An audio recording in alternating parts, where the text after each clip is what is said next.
Welcome to the Game Before the Money podcast. I'm Jackson Michael. It's always great to chat with Upton Bell. His first-hand view of NFL history is like no other. His father, Bert Bell, founded the Philadelphia Eagles and was NFL commissioner in the 1940s and 1950s.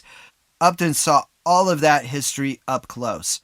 Upton himself later worked for the Baltimore Colts under owner Carroll Rosenblum and head coach Don Shula. He then became general manager of the Patriots and came up with the idea to call them the New England Patriots. Later, Upton owned the World Football League's Charlotte Hornets. He knows so many nooks and crannies of history, and it's always a thrill to have him on the podcast and on the Game Before the Money radio show, which airs Saturday mornings at 11 a.m. Eastern, 10 Central, on the SportsMap Radio Network and the SportsMap Radio app. Upton wanted to give an overview of the history of NFL football on Thanksgiving, so I jumped at the chance. The following is our full interview from November of 2022. Well, let me quickly take you and your audience, Michael, back to, believe it or not, the first Thanksgiving Day game was, the first pro game was in 1920 when the Canton Bulldogs lost to the Akron Pros 7-0. The game that kind of made the NFL when Red Grange was running around once a week or less with the Chicago Bears with Cash and Carry Pyle. In 1925, he really brought Thanksgiving Day really kind to the NFL and to America. Then we had the whole case of the Lions playing the Bears. And yeah, the Lions-Bears game was 1934, I think, that you're alluding correct. to. Well, yeah, yes. And the reason for that was the owner decided, let's play at the University of Detroit, and let's see if we can draw a crowd. And, of course, they did. They sold it out. And then, there were other games during that period, but the one that really started the famous Packers-Lions Thanksgiving Day was in 1951. And you think about all the players that I saw as a kid that became famous on Thanksgiving Day.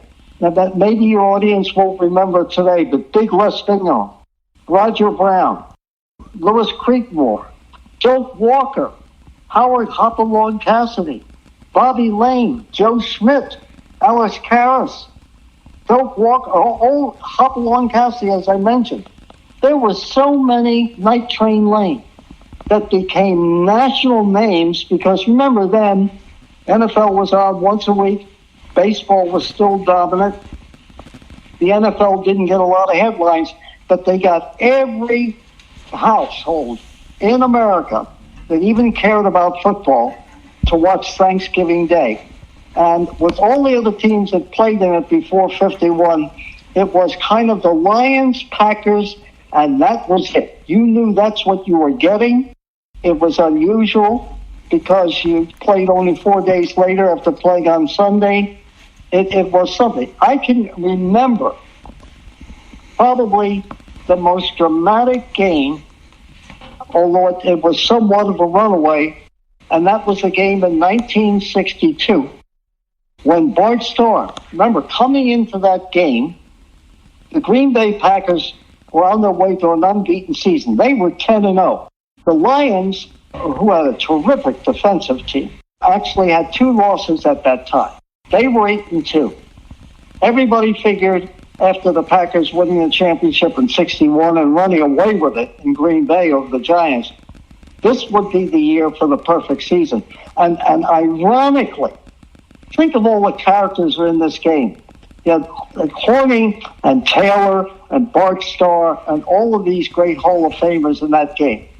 On the other side, you had probably one of the best defenses of that time. You had Roger Brown in there. You had Alex Karras. You had Joe Schmidt. All these guys with Scepter Brown in the Hall of Fame. You had the perfect setup. The Packers were the best overall team. The Packers, everybody said, they're going to be 14-0. This is going to be their unbeaten season. Now, who else was in it that ended up having the perfect season? Bingo. Don Shula was the defensive coach of the Lions that set up one of the greatest defensive games ever played by a team, and that was 11 sacks of Bart Starr. They end up winning the game, the Lions do, and it's the only loss that the Packers had that season. Now, anybody alive today that saw that game will say to you, even though there were much closer games down the years, will say to you, I remember where I was when I watched that game. It was amazing. The tension in the stands, the screaming, the yelling. Who set up the game plan? Who eventually, years later, would have the only perfect season in history? Don Shula.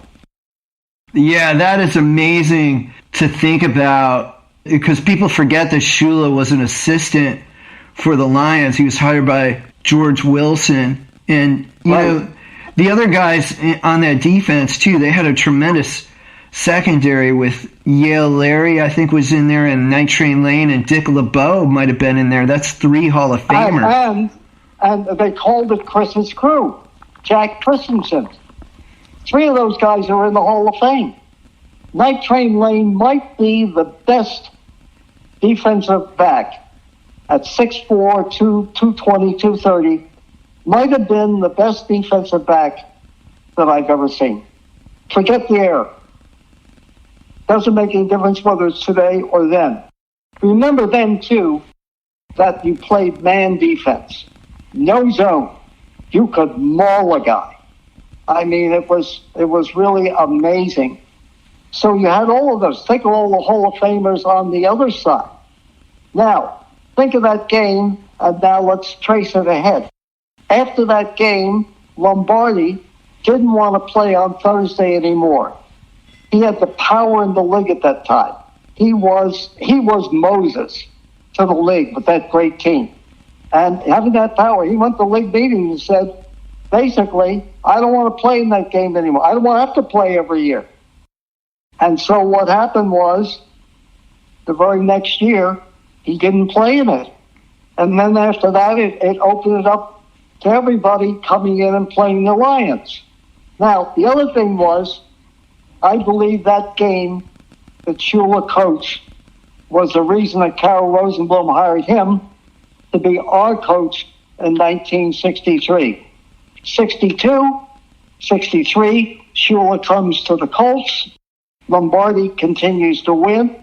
But at the end of that season, Lombardi is 13-1, and the Lions only lost 3 games, 1 game after that. And yet today, of course, everybody would be making it with the playoff system now. But look at all the things that were in place from that. Now, when Shula went to Miami, who did he replace? His head coach, George Wilson. That's right. George Wilson was the head coach of the Dolphins. Yep. And so you look at all the things that happened. Who eventually of that team became the head coach in Detroit? Joe Schmidt. So everything around Thanksgiving was really something. I can always remember, sitting there with my father.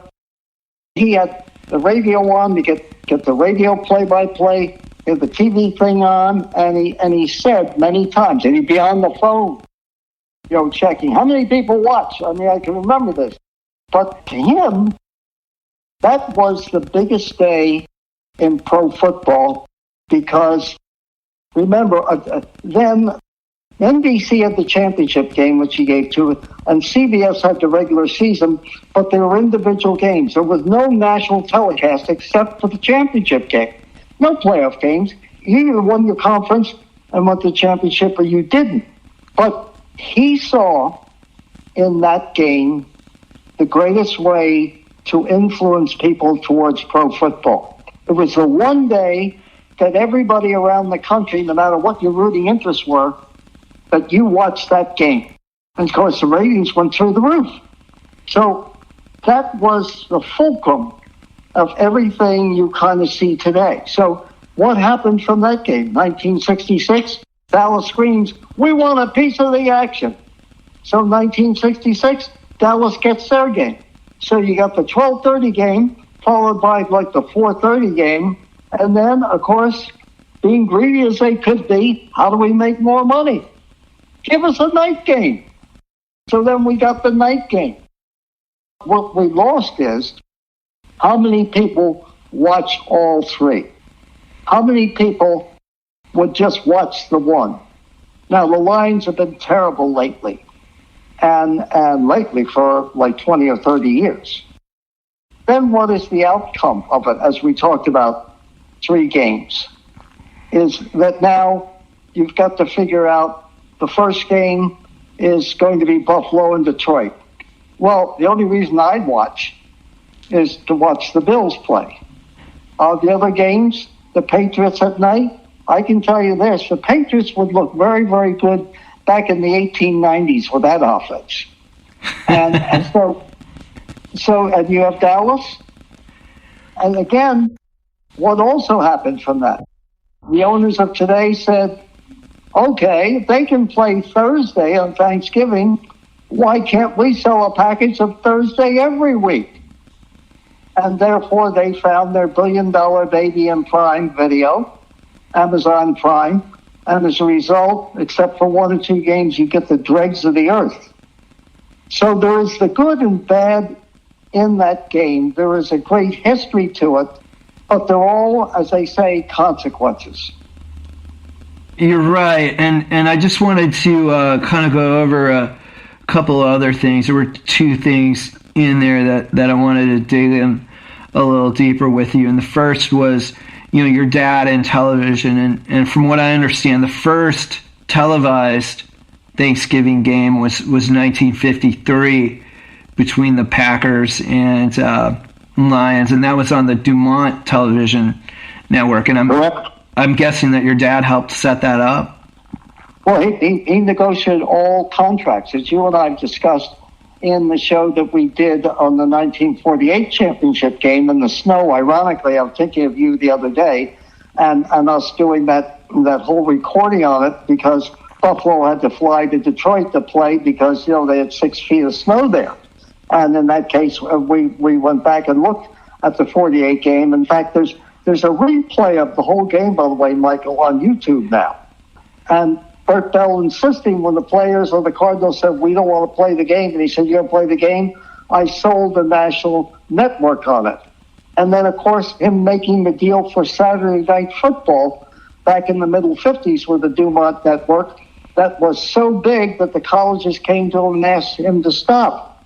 So those contracts that he was able to sell really dated all the way back to him seeing in 35, 36, the World's Fair. And by the way, when we had the big opening 2 weeks ago of the Upton Bell collection at UMass Amherst, which you very kindly promoted, is the son of the player who played for my father in the first televised game.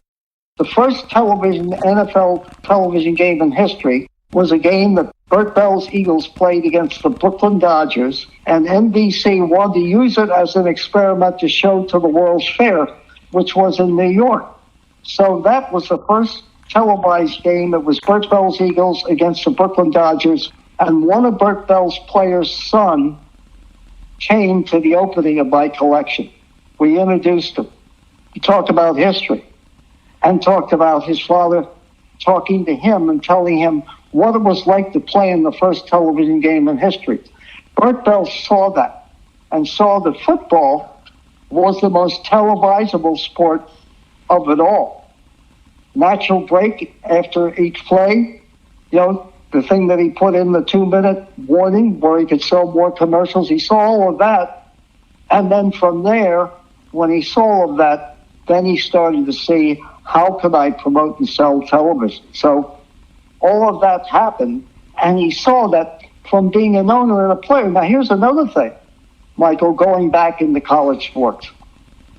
My grandfather played on Thanksgiving Day in 1885 for Penn. My father played on Thanksgiving Day at Penn, and I think it was Cornell, in 1916, 1917. And the next day, he and part of the team went down to the Armory and volunteered for the First World War. America has that tradition of football in Turkey, and he kept seeing, how can I promote all of these events and use it for television, which now dominates everything. And you also brought up, just for a second, but I'd like to dig in a little bit deeper. We're talking about before the Super Bowl, before the playoffs, before that 1958 NFL championship game that really changed everything for football and television. And that Thanksgiving Day game is the one major marquee game that the NFL had, and really was the first major marquee regular season game that the NFL had on television. That's correct. And what the NFL had to do, what he saw, and that's why, to me, he is the father of modern sports television, was that he had to figure out, how can we be a major sport in the public's mind? In college, it was always big. In the pros, they kind of said, okay, it's pretty good. He said, television. What's the one game that I know I can sell as a national package? And that is the Thanksgiving Day game. And remember, he'd only been commissioner for about 5-6 years when he kind of put this thing in. And again, that's why people, when they turn on the television on Thanksgiving Day and they see the first game and they say, oh my God, the Lions are terrible, they're going to play Buffalo. But if they had an hourglass and could look back in history, they would say, thank you, Bert Bell, thank you, Thanksgiving, thank you, NFL. Because if that game hadn't been a good national sell, they'd still be back in the dark ages. They're, in spite of Bert Bell forcing through sudden death, it wouldn't have been watched. And I wanted to take everybody back to when your dad was selling that first national Thanksgiving television broadcast. The Lions were the reigning champions. They were the 1952 NFL champion. And then, so for 1953, that's the reigning NFL champion you're getting on television. He wanted somebody, even though Detroit had played before this, but not on national television, he wanted somebody who was a champion, who was recognizable.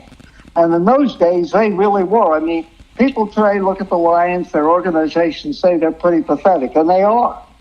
But again, if you have a sense of history, they were the team. Buddy Parker, I argued on his behalf for the Hall of Fame this last year, talking to Clark Judge, who's on the committee. I said, Clark, what a disgrace. Buddy Parker belongs to the Hall of Fame. He's the only guy that had Paul Brown's number. They were the team of the 50s. You had Detroit in the Western Conference. You had Cleveland in the Eastern Conference. There were occasional interlopers, but they were the powers. And what my father wanted was a team that, number one, convincing somebody. Remember, again, and what we see today. I can tell you, and him being a former player, the body does not recover in 3 days to be able to play on the fourth day on Thanksgiving Day, on a Thursday. Every player will tell you that. I remember when I was at the Colts asking a player and other players, well, how long does it take for your body to recover? And many of them said, luckily by Saturday of the following week. Now think about that, what happens to the body. So you have to convince players this was the thing to do. Well, in those days, they weren't making a lot of money. Their life was short, but it was a different type of guy you were talking to. They aren't going to jump on social media and say, I'm not doing this damn thing today. I got a hamstring pull. And then you played. And even though you knew it probably wasn't good for you, you played. But you played for a bigger thing. Everybody wanted to be on national TV. The Lions were king, the Lions king, and therefore they always got the home game. That was another, by the way, complaint of Lombardi and anybody else. but particularly Lombardi. I want the game in Green Bay. My father said, it's Detroit, that's where it's played, and that's where it's going to stay. And then later it came to Dallas, like you said, in 1966, and that was the Browns and Cowboys. And you mentioned earlier that for one generation of fans, that early generation, a lot of those Lions players were stars. And, for me growing up, my generation, that Thanksgiving game, that was our opportunity to find out about like Roger Staubach, Tony Dorsett, Billy Joe Dupree, and that era Cowboys team, Drew Pearson. So as we go on through the ages, and it was a lot of people's opportunity to see Barry Sanders later and Troy Aikman Cowboys. So it has not only built the league's legacy, but it's given some players kind of a showcase over the years too. Well, I can remember 1974. I was in my first year as the owner of the Charlotte Hornets, and being invited to a big party, Thanksgiving party. The afternoon game was on. All the men were in one room, and that was mobbed. And of course, the women in the other room, just saying, "Please go watch your football."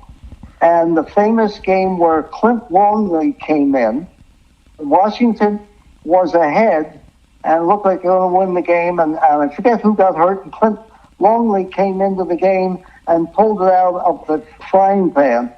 And I can remember the place because in Charlotte, that was big Washington territory. And of course, everybody's rooting for the Washington Redskins. And Dallas pulled it out. And one of the more dramatic games I've seen. They still to this day call it the Clint Longley game. Yeah, and in that game, Roger Staubach was knocked out by Dave Robinson, actually. And then I think it was the very last play of the game, Clint Longley threw a long touchdown pass to Drew Pearson. That's correct. The place erupted. See, here is the thing. And again, I want your audience to get the perspective. Number one, I think today's football is great. I think there are too many teams. I can find fault with a lot of things about the game, and they've made it more offensive oriented and taken away the defense's opportunity that were there years ago. But I have a fully understanding, and I like today's game. But tell me how many players do you really remember? Tell me how many games you've seen in the last 5 years or so that you say to yourself, other than last year's Buffalo-Kansas City game, which was incredible. But you think about this. How many nicknames, how many players, how many games do you really remember today versus, and maybe it's our memory saying it was better then. I'm not saying that. But we've gained something, but we've lost something. And that was the originality of what we saw on Thanksgiving Day. Those players, the nicknames. Everybody had a nickname. Whether it was Hopalong Cassidy or you name it, Joker Walker. Today, does anybody have a nickname? Not like they did in the past. And, again, thinking about how limited our viewing was, even when I was growing up in the 70s and 80s and even into the 90s, you got 2 games a week on Sunday, and then you had Monday Night Football. And then when Thanksgiving came around, you had Thanksgiving football, and everybody watched that. Now, you can go down to your local bar, and you can see any game you want. And there's a Sunday night game, and there's a Thursday night game every week. And Monday night still, and it's almost limitless. And as we get to the end of the year, it's going to be Sunday afternoon, Sunday night, Monday night, Thursday night, and then Saturday will be added at the end of the year. I think it's like everything else, whether it's sex or liquor or you name it, you get too much of it and it's all the same. And that's my thing. Where's the game? How many times a week do I say to myself, other than wanting to cover it, wow, I'm really looking forward to this game? When you knew that you only had Sunday and Monday night, and Monday nights, remember, they were marquee things. It wasn't only Howard Cosell and Dan DeRue and Gifts, I mean, which was a show in itself. But, you really got marquee matchups. On Sunday, you get the early game, which was usually your team. Then you get the nationally televised game. You get the 49ers or the Giants or whoever it was. And now I look at myself and say, why am I doing this? Well, I want to keep up with it. Why am I doing it? Just another crappy game. And maybe half the country gets it. I don't know. But if you got the red zone, you would say, why watch? Because they take you to every venue and you see the key plays and stuff like that as they're happening. But that's the only danger that I really see, and maybe it'll go on forever. I only know this. I don't have the same feeling I did about watching those players, those games, because they were special. I remember when I was growing up, the Bears and Lions would seem to often play on Thanksgiving. And, that was my chance to see Walter Payton, every year. And, I was excited for that game, even if those teams were both under 500, or even if the Lions didn't have much of a chance. That was our chance to see Walter Payton, and we were excited about it. And then, of course, the America's teams, Cowboys in the 70s on Thanksgiving Day. But a lot of times those were marquee matchups too. I remember they played the Oilers one year, and that was just a fantastic game. And of course, playing Washington, that was a huge rivalry back then. It was. And again, I might be repetitious here, is that you look forward to seeing them. Tell me, or any games other than watching, are you looking forward to any of the three games that are listed? I mean, the only reason I have any interest at all in watching is because the Patriots are going to play, and they're so bad right now. I like to watch bad things. But what about the earlier games? Unless you're regional and you really have interest, is there going to be a big national audience? Maybe there will be. But it'll fall off as the turkey comes in and stuff like that. I just think, I think it was perfect when you had Dallas and you had Detroit.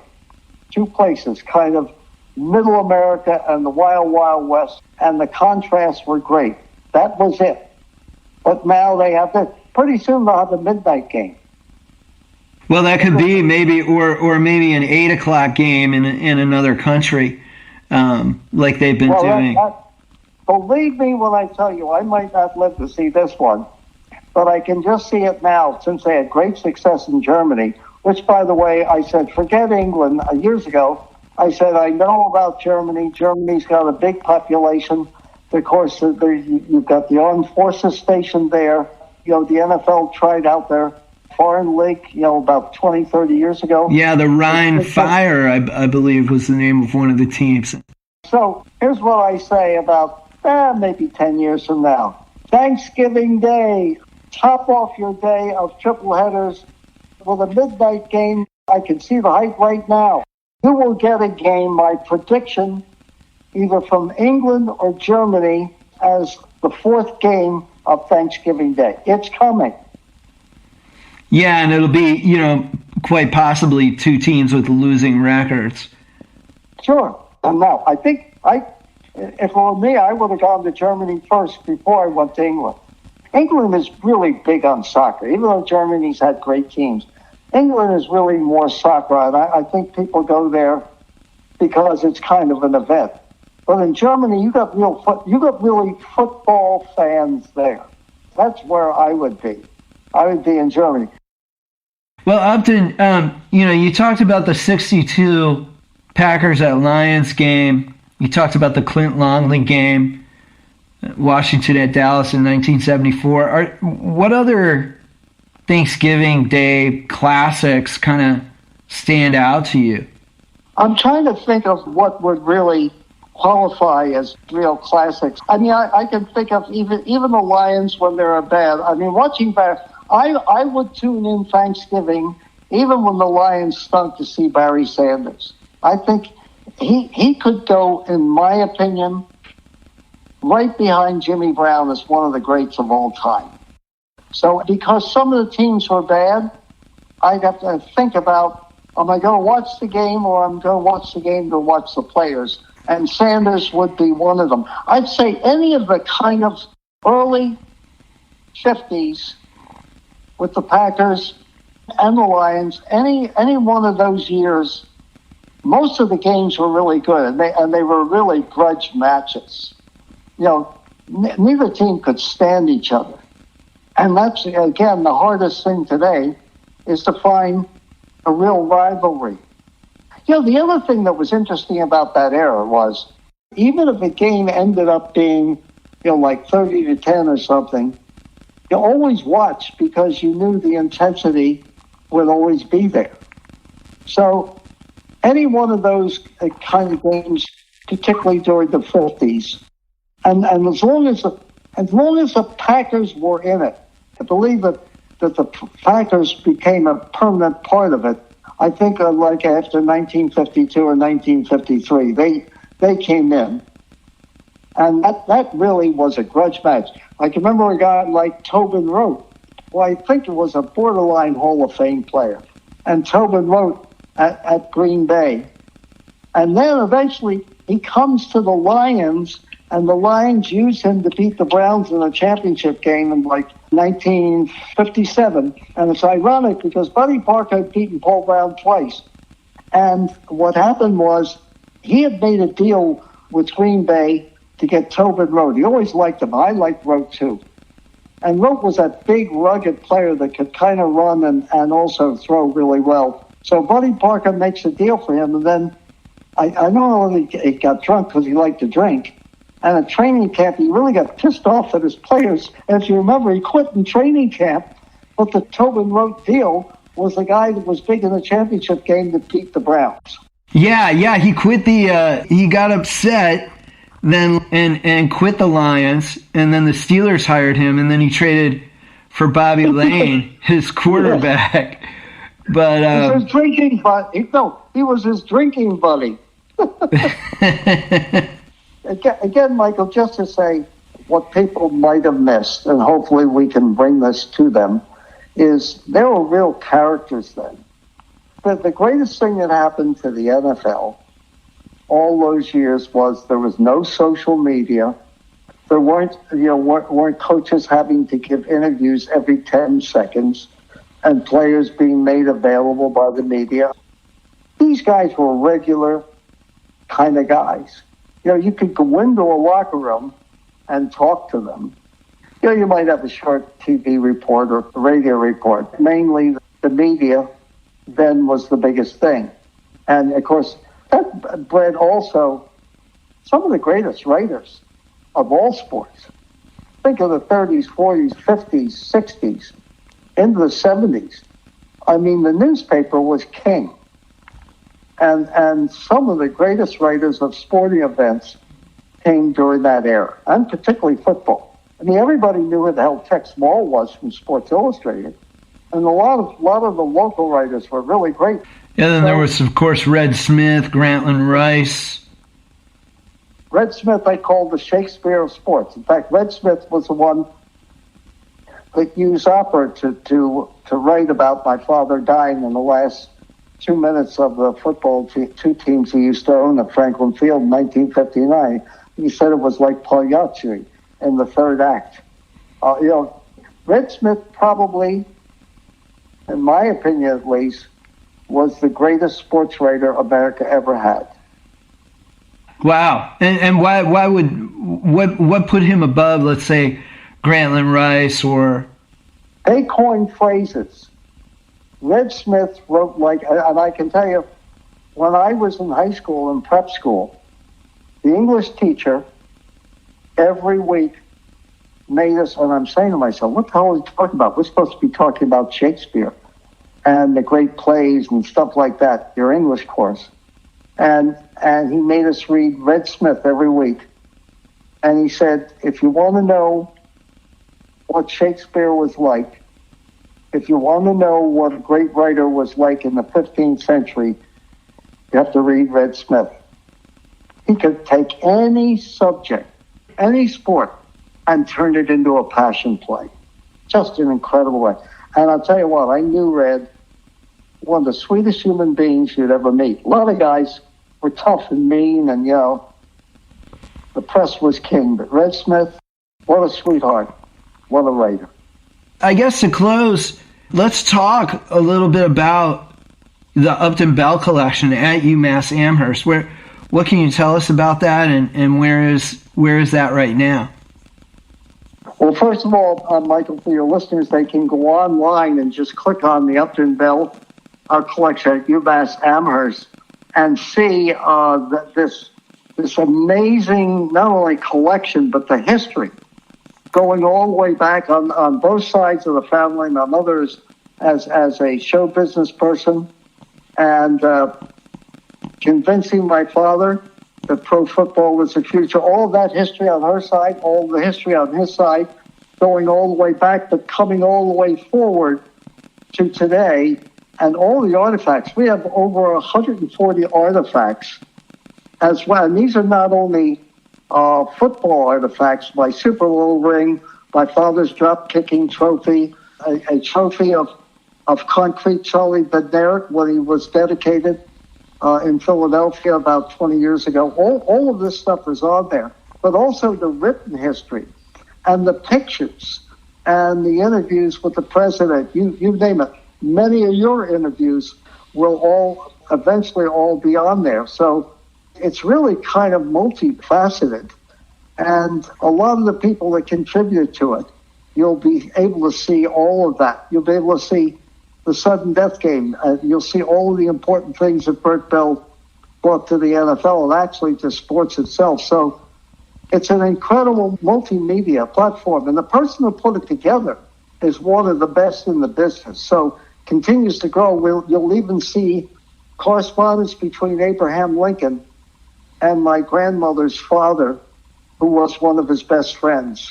That also includes baseball bats signed by Ted Williams and baseball bats signed by Joe DiMaggio, Lou Gehrig, you name it. Every type of sport is represented in it because through my life and my family's life, we've really covered every sport. Thank you for listening to the Game Before the Money podcast. Future episodes will feature Hall of Famers Dermonte Dawson, Joe DeLamielleure, and Jerry Kramer.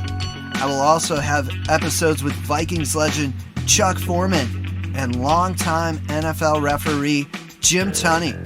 There will also be another episode with Upton Bell discussing player injuries and concussions. Visit thegamebeforethemoney.com for more information and great football history articles. Transcriptions of some podcast episodes are available at thegamebeforethemoney.com and are powered by our transcription partner Sonix, S-O-N-I-X. Visit sonix.ai to learn more about their automated transcription services.